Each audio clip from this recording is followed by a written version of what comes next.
welcome to our panelists. We have a great panel here today. And I think we're just going to maybe jump into the questions. And the way we'll do this is I will go by alphabetical order, just briefly introduce yourself, say your name, your title, what you do, and then everybody will get a chance to answer the questions.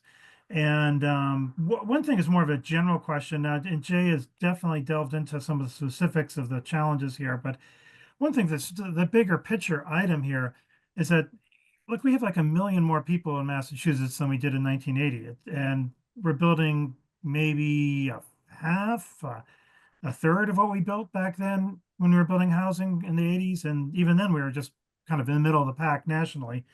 So what happened here? I mean, how do we go from a state that was doing okay and building an average amount of housing to one that's building I don't, just an anemic amount based on the size of the population, the demand of a booming economy.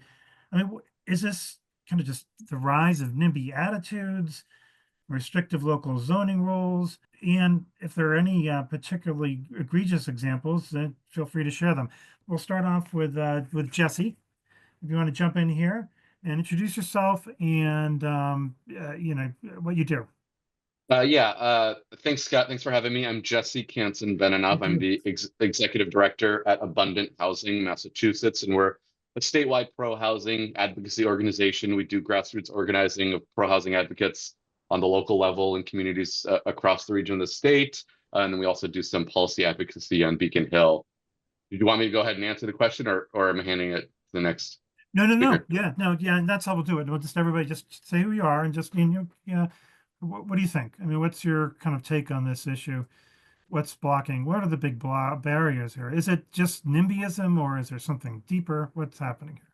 Yeah, I mean, sure. There's NIMBYism, if you want to call it that, on the local level in communities around the state. We see it in urban areas. I live in Jamaica Plain in Boston. We see opposition to housing production in my own neighborhood, let alone in some of the more suburban or rural communities around the state. I don't know that I'm in a position to necessarily say what the historic development has been or historic evolution has been, but I do think a lot of it has to do with a real focus on local control, hyper local control over land use planning, zoning, development approvals, et cetera, in Massachusetts. 351 cities and towns, 351 different planning boards, zoning boards, councils. Everyone is making a decision in a vacuum for themselves without really thinking, despite good work of regional planning agencies, and others. Most of the policy or decision makers on those boards are really just making a decision, based on their own community or what they would like to see in their own community. We know from the research that Catherine Einstein and others at BU did a few years ago, the neighborhood defenders, the vast majority of people who show up in community meetings around housing production in Greater Boston are disproportionately wealthier, whiter homeowners, slightly more male, that are opposed to new housing production. So when that's the people that show up, and those are the people that have the ears of the regulators, the planning board members, the zoning board members, the elected officials, the legislators, that's who decisions are being made for, and that's working to the detriment of the future of Massachusetts. Thank you, Jesse. Eleanor, do you want to introduce yourself and what are some of your thoughts on this Did issue? you call on me because you're going to the end of Yeah, the yes, I'm alphabet? calling on you. Yep. Okay. Yep. I'm Eleanor White. Starting in 1967, I worked for HUD for 15 years, then was co-CEO of what is now Mass Housing. And for the past 30 years, I've been president and CEO of Housing Partners, Inc., which is an affordable housing consulting firm. So I have seen the evolution over these many decades. I think one of the issues historically has been that there was a huge drop-off in federal support for housing. There was a lot of federal money in the 70s and 80s. That dropped off dramatically, and the kind of only program of volume that was left was low-income housing tax credits, which has been a godsend because it's kind of the only one there. Massachusetts has always been a leader in state programs, and more recently in local programs like the Community Preservation Act. It's those public programs that have enabled the construction of what little housing we've been able to produce over the last couple of decades. As you heard from Jay, doing it without public funding is extraordinarily challenging. Doing it with public funding, I will tell you, I would give anything to only have Jay's 5-year timeline, because the last project that my firm closed with a client was 7 years Wow. in the making. And that was not for lack of trying, I can assure you. So part of the issue is, as Jay said, just the complexity of getting through the system. And unfortunately, there are pretty good reasons for why each of these permitting processes are there. They're not there just to make trouble for developers. There were good reasons for them to be there originally.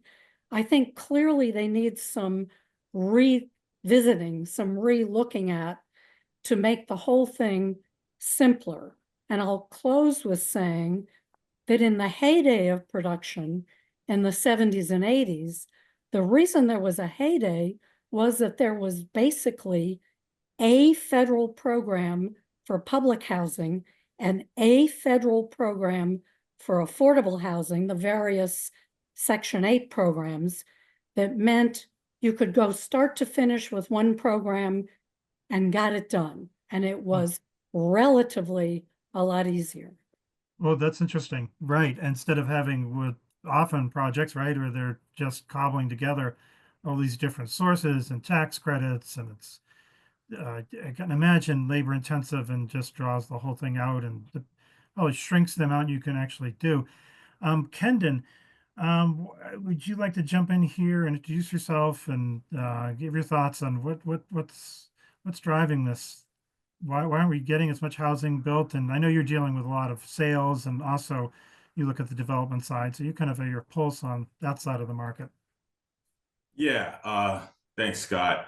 Yeah, my name is Kendon Carr. I'm the Vice President of Multifamily Investment Sales at Colliers in the Boston office. We're the 5th largest global real estate services firm in the world. And fundamentally, I just think it just comes down to people are afraid of change.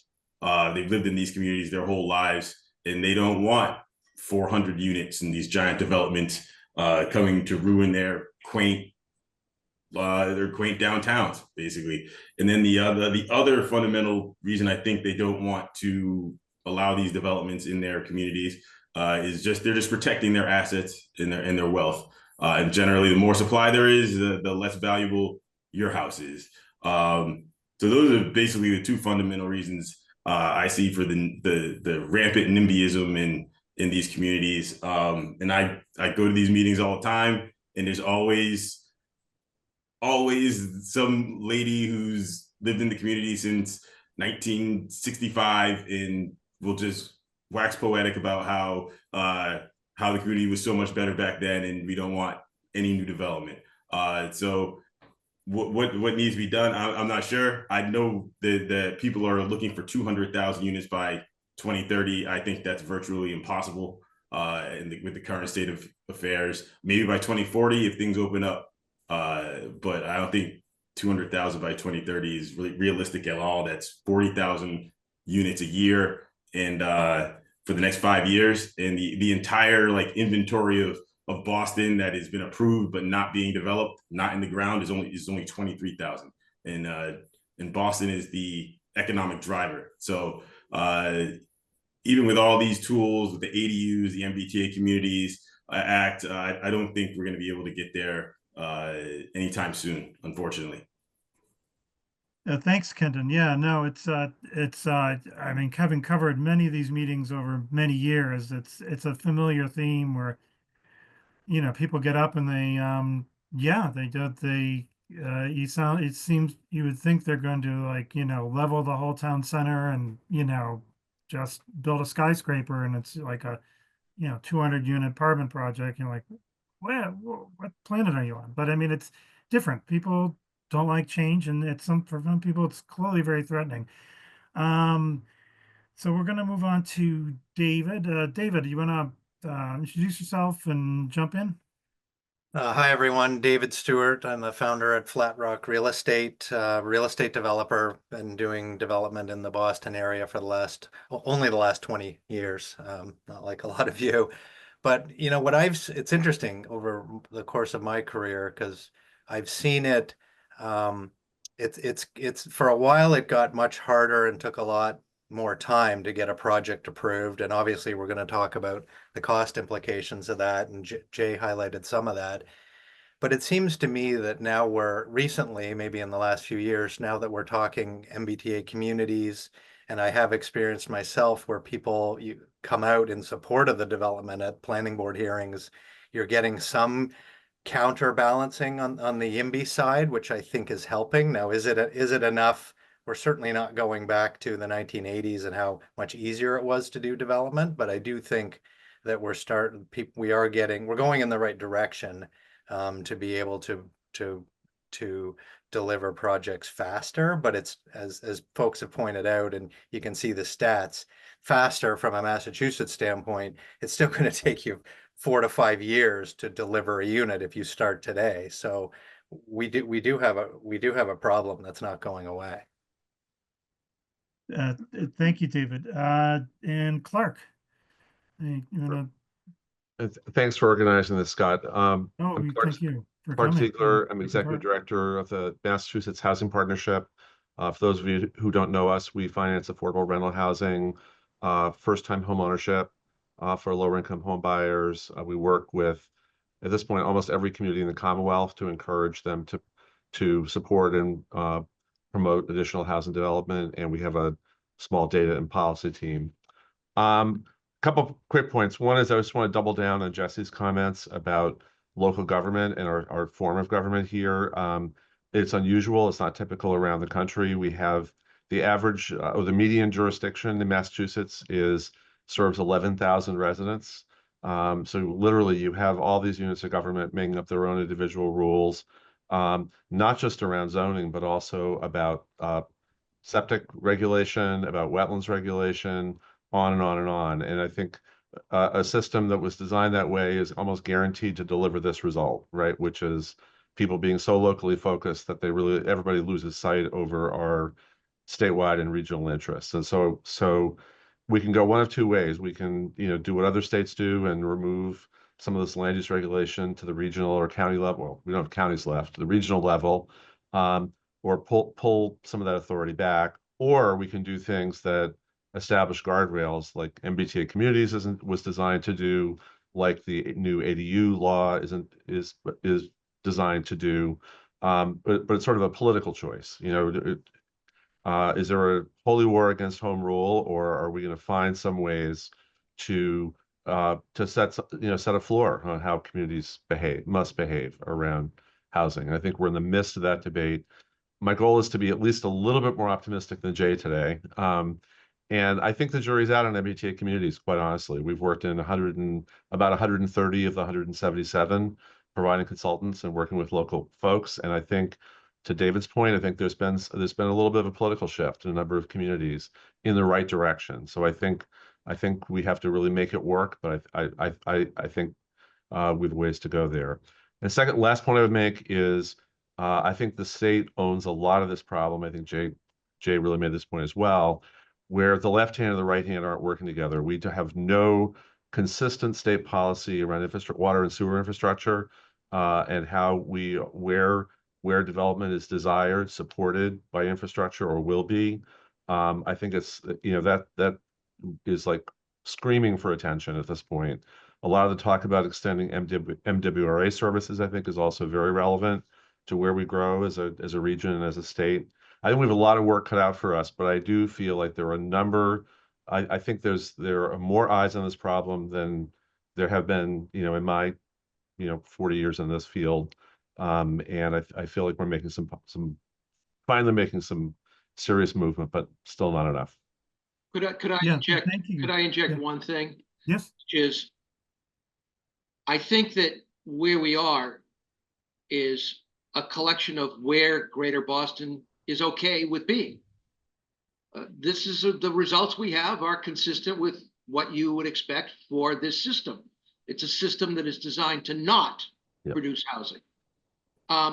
One thing that we have not done, and I'm disappointed in, is the state needs and the region needs to say, we've got to build housing and we're going to do it. We're going to do it, and the way we're going to do it is as follows. I think, for example, it's a big mistake for infrastructure funds to be used as a stick to beat you if you don't play ball with MBTA communities. Instead, those funds should be devoted to communities that are set to play ball, with projects that are set to play ball.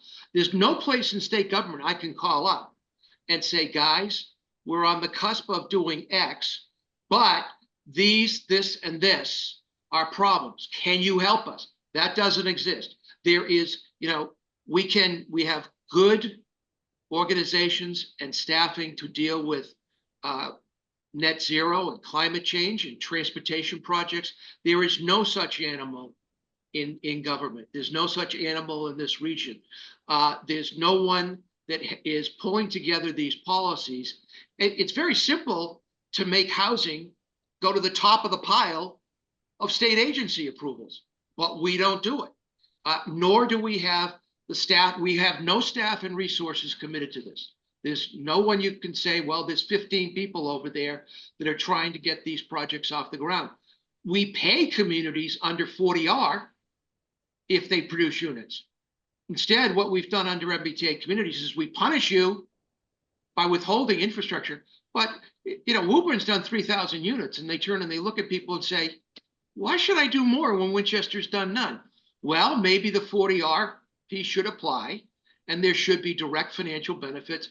There are a number of policies that would work, but someone has to decide, this is important, we've got to get it done, and here is the team and the organization to do it. We don't have that. Thanks, Jay. That brings us into a question I had on the MBTA Communities Act. Because I think now that we're getting into it, and now that we're in the middle of the approvals, the picture has certainly shifted. When it was first, I remember writing about it when the Baker administration was working with the legislature to get it passed, and it was touted as, maybe producing 200,000 new housing units, and that was said with a straight face. Now the latest estimates I've seen are like 20 to 40,000. So my question is, is this been overbuilt? And if it has, what? And I think maybe we're getting at it. What are some of the things that need to be done to? Well, I guess the two things. What are the things that need to be done to make it more workable, like to get more communities on board, so that actually you could do more than like 20,000 units? And two, are there things beyond MBTA Communities Act that the state needs, zoning reforms, the state needs to be looking at? Okay, we've done this, we're in the middle of this, but are we just going to like sit here for the next 10 years until we figure this one out and then move on to the next incremental piece? That would not seem like a way to really get housing production up. So I'm going to turn back to you, Jesse, if you want to jump in here.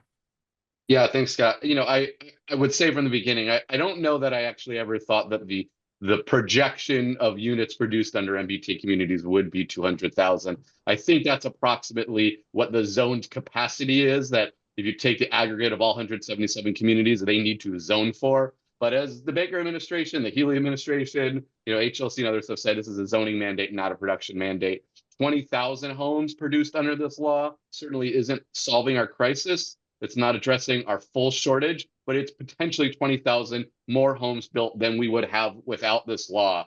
I think the point, and one of the points that Jay made in the intro is that we're substituting policy for production, but we need policy to get to that production. So MBTA communities is one really important step in that.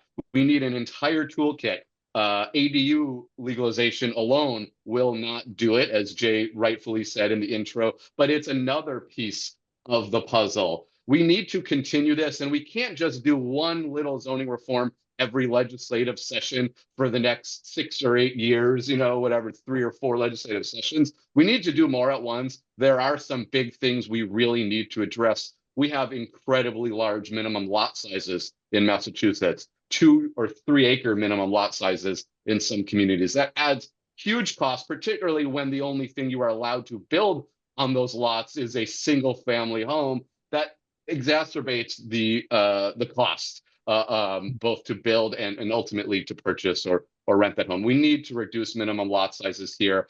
Parking reform, that also Jay mentioned in the beginning. Other states around the country and cities around the country have made progress towards eliminating the costly parking mandates that, just as Jay said, add cost and pavement to projects that aren't even utilized. That money could better be going to building homes for people rather than storage for cars. These are the types of things that I'm really excited to begin talking about with the legislature come January in the next legislative session.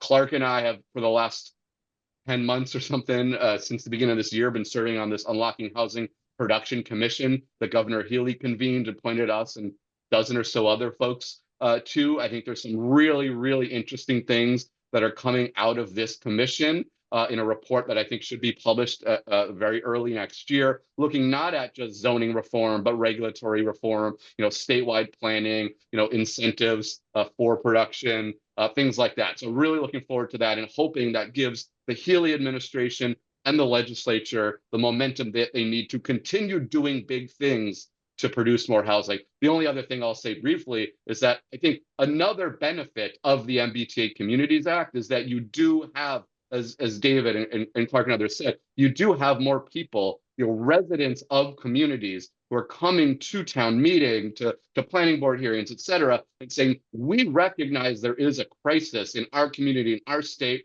I cannot afford to downsize in my community. My child who went out of state to college can't afford to move back here, even with a professional salary job. So people are showing up. We, as Abundant Housing, have worked in 24 communities doing deep grassroots organizing in support of zoning reform and housing production for the last few years. And there's this whole group of the YIMBYs, or the pro-housing folks, you know, around the state, who are coming out in ways that I don't think they did for decades before that. And you know, it's not just us. It's you know, CHAPA and their municipal engagement initiative. You know, MHP has been helpful. There's a bunch of groups involved in this, but we're actually seeing regular residents come out and say, yes, in my backyard, to pro-housing zoning reform and production. So I think that's a tangible benefit that will lead to more housing. Thank you, Jesse. Kendon, when you're dealing with companies or they're buying or selling or looking to develop, I mean, are they following these changes? Are they looking at it and saying, you know, maybe there are more opportunities here, or are they, or maybe it's the opposite, where if you can actually get a project built,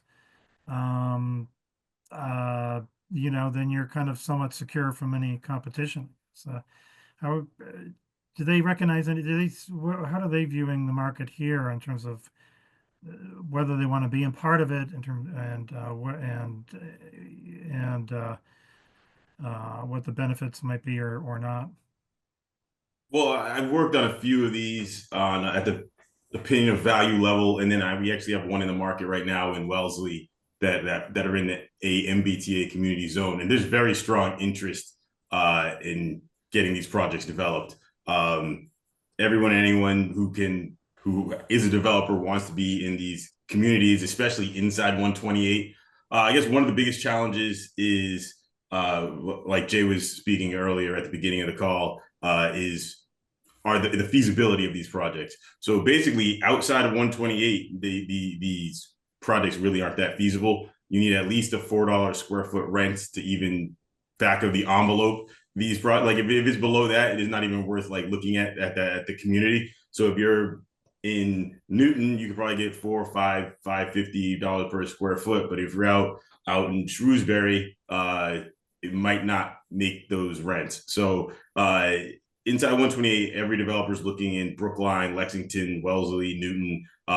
If you can get in those communities, there's very strong interest. The problem is you can't compel anybody to sell their property. Like if they don't want to sell, they just don't have to sell. So like Jesse said, it's a zoning reform. It's not like you can't force people to sell just because they're in that zone. So how to develop, or how do you motivate these people to sell or partner with the developer to get these units? That's more on the policy side, which I'm not an expert on, but that is the biggest challenge. The two biggest challenges I see is, even with the strong demand, is the communities that have enough rent per square foot, and then compelling the people in those MBTA community zones to actually want to sell. Yeah, it's a challenge. That's for sure. I mean, there's not to have the in those areas to actually find available sites that people are willing to part with. Or David, what are your thoughts on that? Are you dealing with any of the MBTA communities? Yeah, so sites, I've looked or- at a ton of these sites, and what others have said is absolutely true. And the one bottleneck that hasn't been mentioned is, once you parse through all the sites and find, quote, a good site, and you convince the owner that they might want to partner with you or sell, then there seems to be definitely an infrastructure bottleneck. So a lot of these sites don't have sanitary sewers anywhere near them.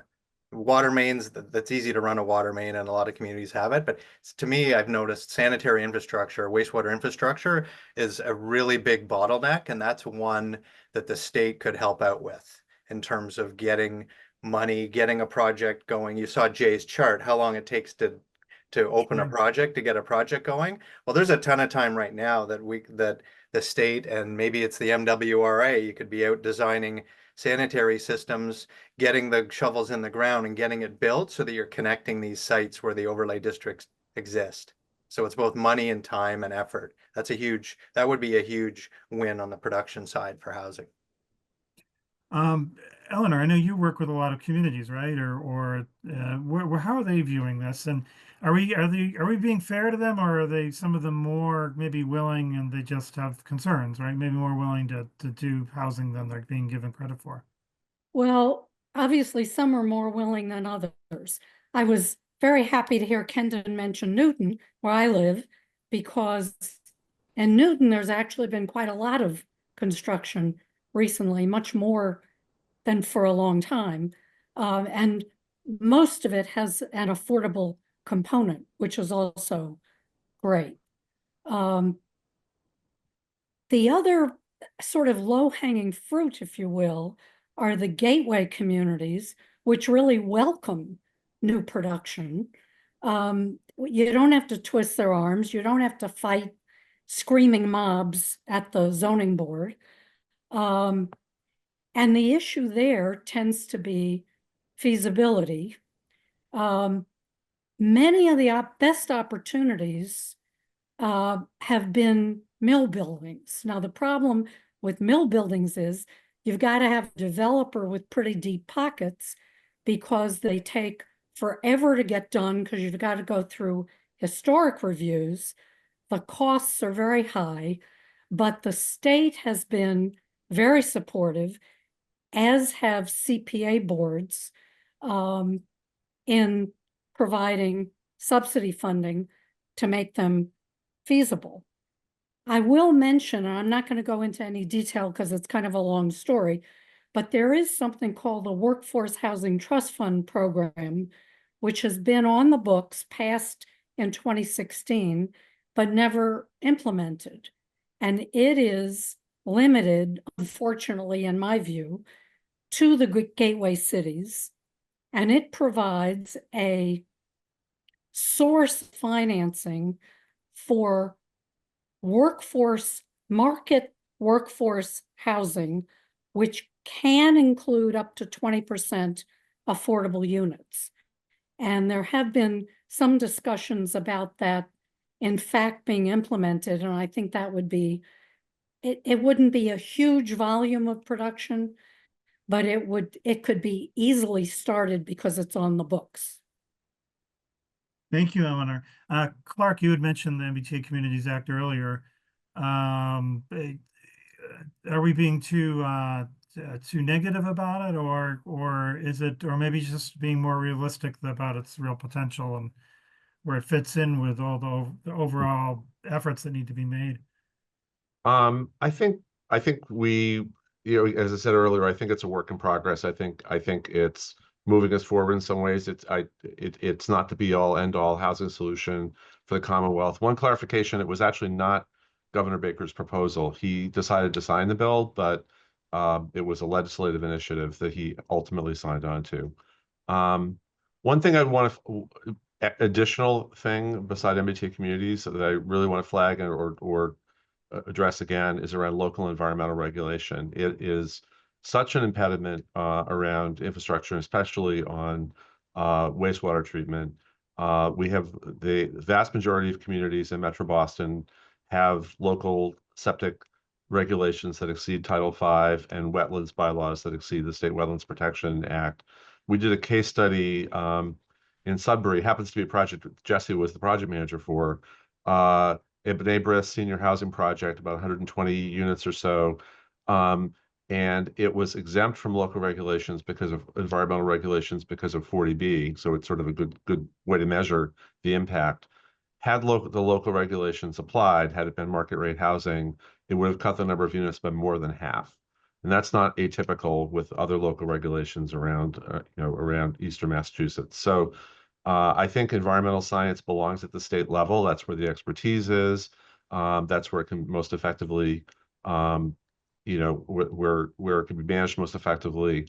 And until we really come to grips with that, I think it's just yet another way that local communities find devices to slow or impede development. And the net result is more sprawl, single family homes on much larger lots. It's not good for climate. It's not good for affordability. It's not good for transportation and mobility. But all these local, the combination of zoning and environmental regulation locally is driving us away from the kind of densities we need to solve our problem. Thanks, Um, Clark. Scott, could can I just add- jump in for Just one second. minute? Hold on. I just want to refer back to something that Jay said about there not being anybody to integrate all of this vast array of approvals. Sure. There was a precedent under Governor Dukakis where he had somebody in his administration who would bring together all of the relevant agencies, get them around a table with the local people, and they would come up to what they called euphemistically an arrangement, which meant everybody agreed to buy in to a specific project, and these projects got done That's kind of in interesting. record time. It was a small experiment, short-lived, but it really worked. And it would get to the problem that Jay flagged, which is absolutely correct, that you just got to deal with 15 different Sure. people to get a project done.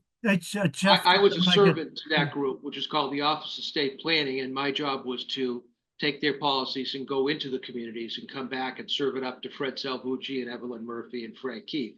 It was very effective. I've recommended it to state office holders here. I don't know why that isn't a model that could be done for housing. That staff was about 20 people doing those projects. That's what you need. Coming back quickly to something Clark said and what Eleanor said about gateway communities, we're building on the Superfund in Woburn, and we're building multifamily. Well, that's EPA. One thing I've discovered as we try to replicate that success is that we're an industrial community, and as corporations have left behind their contamination, they actually don't clean it up. They clean it up to a level to permit industrial development. And then they slap a deed restriction on it, preventing residential development. If I were free of that right now, I have sites that probably total 2,000 units. But I have to go back to the Dow Chemicals. There's a site in Medford that's an extraordinary, Medford's been great. There's a site in Medford owned by GE that's probably a 400 unit site. GE won't talk about it. They don't want any potential liability, and no one challenges them. The funny thing is that tool is to moderate their cleanup cost. So as Eleanor's saying, if we could concentrate policies not only to do things like Clark is saying, which is bulldoze through some of the permitting, but to work on policies and work with companies to say, we need you to do this. We have hospitals that are closing left and right, and they can't find staffing and they can't find housing. But here are campuses you can't develop on, like Beverly Hospital in the North Shore.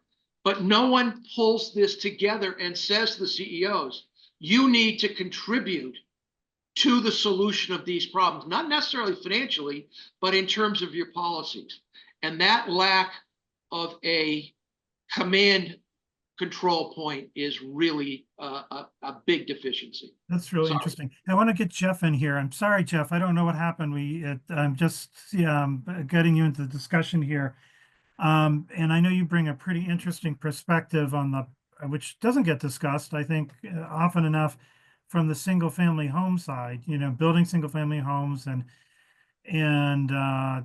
it's an odd kind of situation, right? Because most people want to live in a single family house, right? And those numbers aren't doing very well either, I guess, in terms of what are you seeing out there? Is it just the same as it's, kind of low levels, or is it picking up, or any changes you're seeing in terms of the market and demand and the ability maybe to produce more moderately priced homes? Jeff, you're on mute. You got to unmute yourself.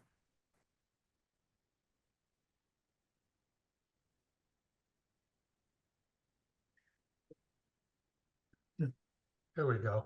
Oh, here we All go. Yep. No worries. So in my business right now, he who has permits is king.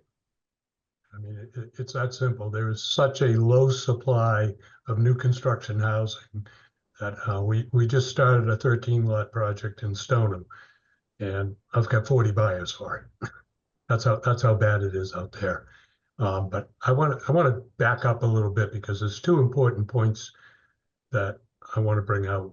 You talked about housing being built at the rate of about somewhere in the 40,000 permit range in the 80s, and we're now down below 20,000 permits.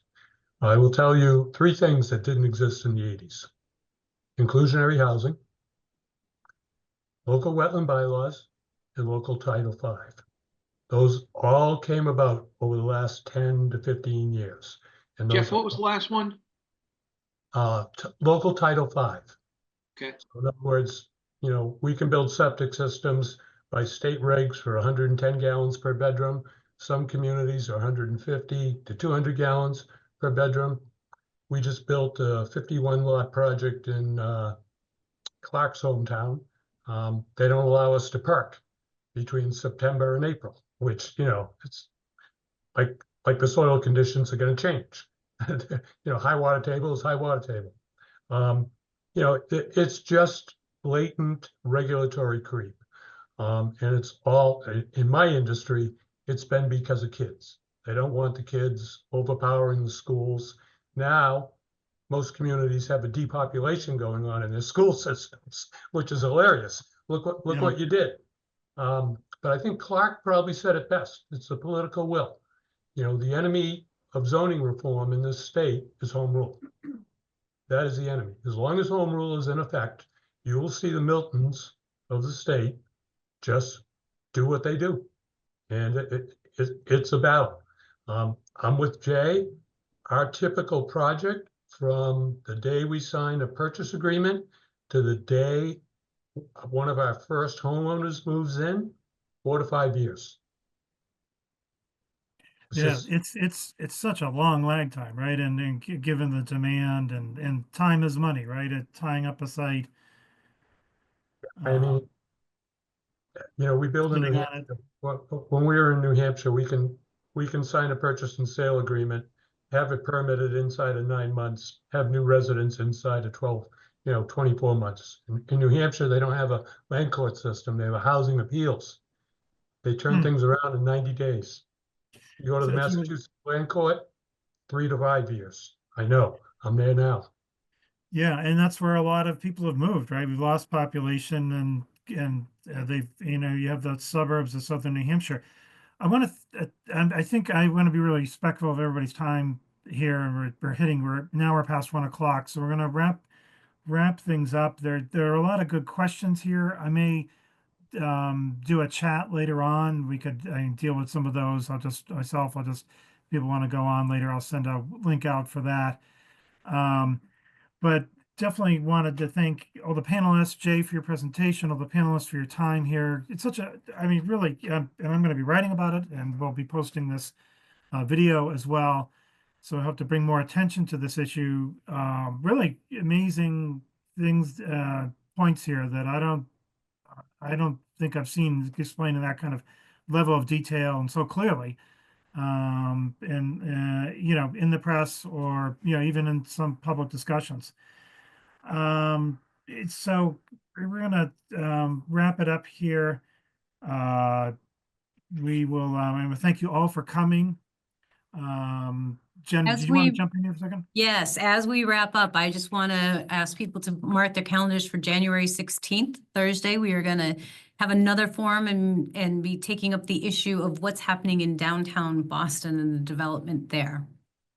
Yeah, that's a big deal right now, obviously, and with the rise of remote work and now potentially increased commercial taxes. And so thanks again, and hopefully we'll see you then. And if you haven't already subscribed to Contrarian Boston, please consider doing that. What's You the know, best way for us to make our slides available?